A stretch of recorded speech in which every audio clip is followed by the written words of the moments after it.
Assalamualaikum dan salam sejahtera. So video kali ini saya nak cerita tentang trader yang faham market. Dia takkan takut pada floating Masa floating negatif dia takkan takut. Sebab apa?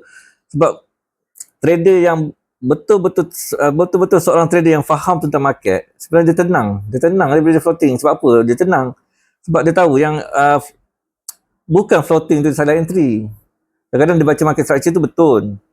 Okey. Tapi kadang dia floating negatif, dia turun balik pada zone-zone yang saya cerita yang sebelum ni tentang zone supply demand dan zone support resistance. Macam saya cerita ada ebook saya, supply demand dan support resistance tu, dia boleh tengok. Okay.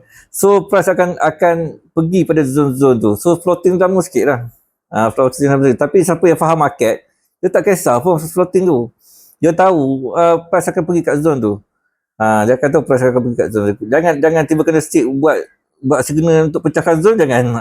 Itu baru you boleh cut loss. Itu pada orang boleh cut loss. Okay.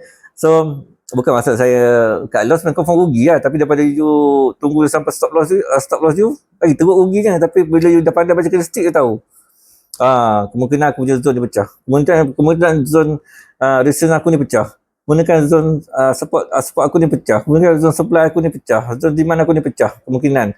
Sebab pada kita boleh baca candlestick tu. Sebab tu yang saya ajar sekarang ni ialah ajar tentang baca candlestick chart. Iaitu bercerita tentang bentuk candlestick tu sendiri. So, itu saja. Assalamualaikum dan salam sejahtera.